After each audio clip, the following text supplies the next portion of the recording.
Hello, good morning mga mare. For today's video nga magluluto tayo ng dinengdeng. Dinengdeng as always mga mare.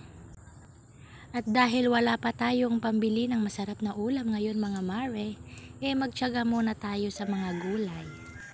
Di baling gulay na mga mare, masustansya naman.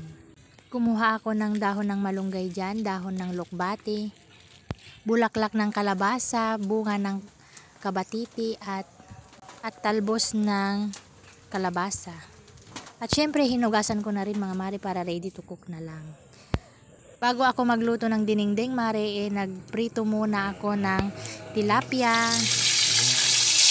Baka nagtataka kayo kung bakit laging tilapia ang lagi kong niluluto, paksiw man o dyan or prito, kasi nga po paborito ng anak ko ang tilapia.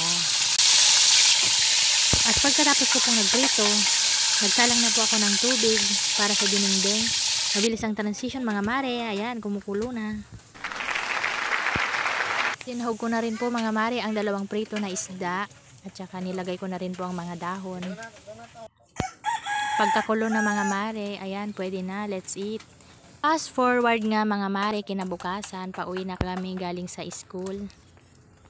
Tuwing papasok nga kami sa school mga mare at pauwi ay naglalakad po kami. Exercise na rin po mga mare. Fast forward nga mga mare, hapon na naman at magluluto na naman ako ng dinengdeng as always. Saluyot nga po yan at saka rabong.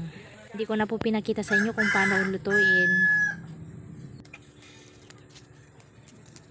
And as always nga mga mare, magluluto tayo sa kahoy. At tuwing 4 PM nga ng hapon mga mare, ako nagluluto ng aming ulam panggabihan. At mga 5:30 or 6 PM naman ako natatapos magluto sa gabi.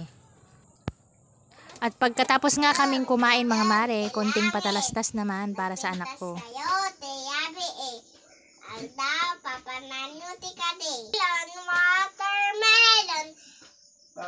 Papaya, saging,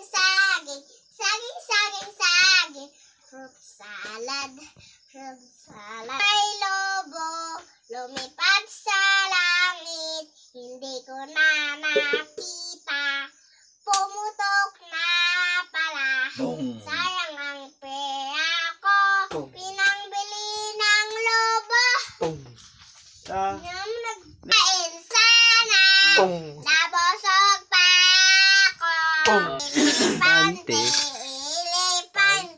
nagdakkel, naglumad, adik tugtisuna, dapat payag na, kastuwiti, pag nana. Naga na samsamit.